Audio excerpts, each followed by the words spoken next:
Welcome to The Explainer. Okay, let's just dive right into this. Because today, we're decoding one of the most famous, most profound philosophical texts in all of human history, the Bhagavad Gita.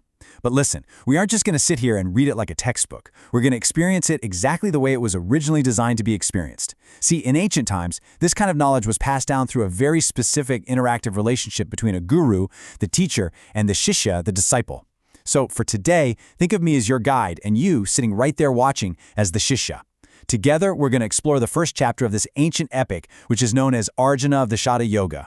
And I promise you, what you'll find is that this isn't just some dusty old story about an ancient war. It is actually a highly practical, incredibly precise guide for navigating the absolute chaos of our modern lives. So, let me ask you a question. Have you ever faced a choice where literally every path in front of you just felt completely wrong? You know that feeling, right? Where no matter what you decide, someone's going to get hurt, or maybe you lose a little piece of yourself? I want you to hold on to that exact feeling. Whether you're a kid trying to navigate some really tough situation at school, or you're an adult dealing with a massive career crisis or family drama, we all know this feeling. This state of complete and utter moral paralysis is exactly where our story begins. And honestly, it's the hook that makes the Gita so universally relatable. It literally starts with a human being who is completely, hopelessly stuck. To figure out how to get unstuck, we first have to understand the setting of this massive conflict. Section 1. The Field of Dharma, Kurukshetra. The sheer epic scale here is just staggering. Picture this. Two massive armies, the Pandavas and the Kauravas, who, by the way, are actually sets of cousins, facing off on the battlefield of Kurukshetra. Right in the middle, you can see the great warrior Arjuna and his charioteer, who is Lord Krishna. But notice a really crucial detail here. This place is called Dharmakshetra. It's not just a random patch of dirt where people are going to fight. It is the ultimate field of righteousness, of duty, and of spiritual action. So while the physical stakes are literal life and death, the spiritual stakes, they are infinitely higher. Now, the very first verse of the Gita is actually spoken by the blind king Dhritarashtra, the father of the Kauravas. He asks his visionary minister what's happening on the battlefield, but you gotta look at his exact words, because they are incredibly revealing. He says, "What did my sons and Pandu's sons do?" He separates them completely. This simple little phrasing reveals the king's extreme ego and his intense attachment. He doesn't look out and see one unified family, he just sees mine versus theirs. So his blindness isn't just physical, it's a deep spiritual blindness rooted entirely in ego. And that, right there, is the root cause of this entire catastrophic war. As the armies stand there facing each other, the tension finally breaks. Section 2, Sound of the Conscious, a transcendental call. Right before the arrows start flying, the warriors blow their conch shells. But listen, this isn't just some standard military trumpet sounding the charge. No, the conches blown by Krishna and Arjuna are transcendental. The text describes this sound thundering across the earth and the sky, literally shattering the hearts of the opposing army. It's signaling that this event is being guided by a much higher divine order. It's essentially a massive wake-up call to the soul. And what's amazing is that every single detail in the story carries a deeper message. These conches actually have specific names and symbolic meanings. Krishna's conch is named Panjanya, which symbolizes ultimate victory and spiritual triumph. Arjuna's is called Devadatta, which translates to divine gift. So the text isn't just handing us a random roster of ancient musical instruments.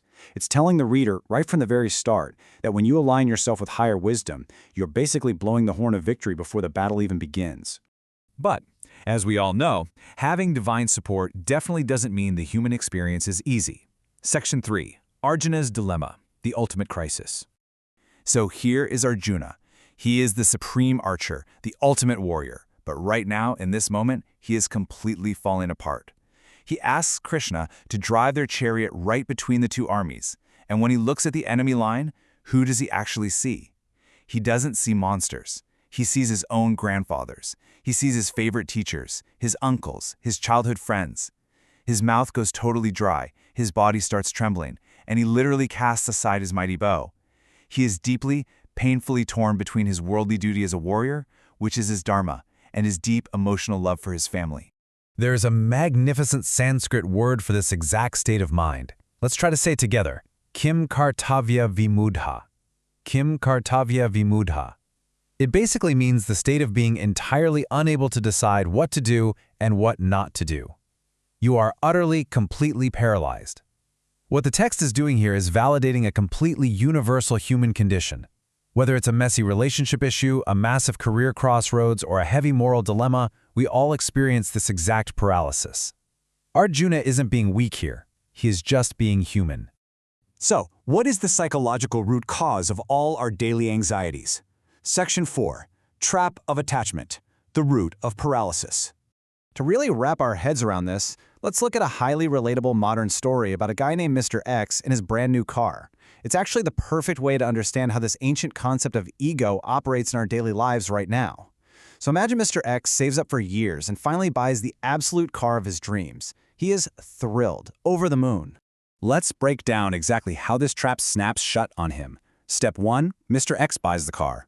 Step 2, he shows it off to his friends, they all praise it, and his ego puffs up. He actually starts to identify with the car. Step 3, a few weeks later, he wakes up, goes outside, and finds a massive dent in the door. Step 4, he experiences intense anger and genuine personal pain. But why? Because of attachment. His ego made that car an extension of his own identity. A simple dent in a piece of metal literally became a deep wound to his soul. And guess what? Arjuna is experiencing this exact same thing on the battlefield, just on a massive cosmic scale. He is completely attached to his identity as a family member and his desperate desire for a specific, comfortable outcome. And this brings us to the ultimate secret message of the Bhagavad Gita's first chapter, Section 5, Mind as Battlefield, the Internal War. See, the ultimate battlefield isn't the physical dirt of Kurukshetra. The real war, it's happening right inside of you. Your mind is the battlefield. The text uses this vivid, beautiful metaphor of a chariot to explain human consciousness. And honestly, it is a framework you can use every single day to find peace. Let's decode this allegory real quick. Think of it like this. The 5 wild, turbulent horses pulling the chariot represent your 5 senses, always pulling, always chasing after what they want. The reins connecting them represent your mind. The driver holding those tight reins is your intelligence. And the passengers sitting quietly in the back of the chariot, that is your true self, your eternal soul. A core concept here is Atma Sanyama, which means self-control. True peace only happens when your intelligence firmly takes the reins of your mind to control those wild horses of your senses. Because let's be real, if the wild horses are in charge, the chariot is gonna crash. Arjuna actually complains to Krishna about this very thing later in the text, and it's a quote I think we can all relate to. He says, "The mind is restless, turbulent, obstinate, and very strong. It is incredibly difficult to fight this inner battle." But the Gita teaches us that true balance comes from performing your duty, your dharma, without being attached to the results. You do the right thing simply because it is the right thing to do. You trust in higher wisdom, rather than just acting for selfish motives or chasing praise. Which leaves us with one final, deeply important question to wrap up this explainer. Who is driving your chariot today? Are your wild senses and attachments in control right now, causing you anxiety and paralysis just like Mr. X with his dented car? Or like Arjuna dropping his bow? Or is your higher intelligence holding the reins, guiding your soul with real clarity and purpose? I challenge you to take this ancient wisdom and actively apply it to your own internal battles this week. Thanks for joining me on The Explainer, and keep learning.